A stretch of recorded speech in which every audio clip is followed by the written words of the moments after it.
As of yesterday evening, motorists in the National Capital District and other parts of the country have flocked service stations to top up their vehicle fuel tanks. In the National Capital District, various service stations closed their gates today while others are rationing the sales. At the Lahara Mobile Service Station in Port Moresby, consumers stood in line with their containers to get what they could manage, similar to the service station at Highlander. Opposition leader James Nomanes says this could be addressed by removing import tariffs on fuel.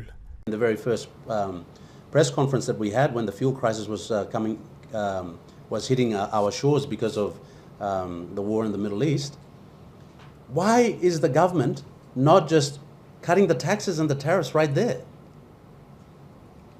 Why are we trying to get funds in to say, all right, I'll pay my favorite fuel distributor, fuel importer? Why don't you just cut the taxes?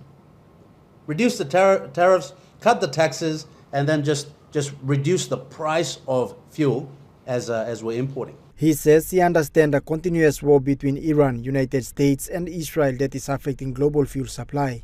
However, he calls on the government to look at the long run. He says by now Papua New Guinea should have a refinery plant in the country. Question, in the last 7 years, why haven't you built domestic refinery for fuel? Where have you been? Meanwhile, Prime Minister James Marape in a statement revealed that 576 million kina remains in a central bank trust account designated for fuel subsidies, while 246 million kina has already been paid to importers.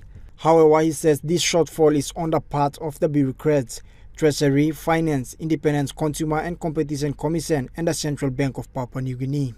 Marape says he is investigating why payments have not been processed on time to address the disruption and warned that officials failing to act could face dismissals. He says this is below the government level and he is getting to the bottom of this. The situation has also caused unauthorized increase in PMV bus fares despite no increase in the selling price of fuel in the country. Charlie Dumavi, National MTV News.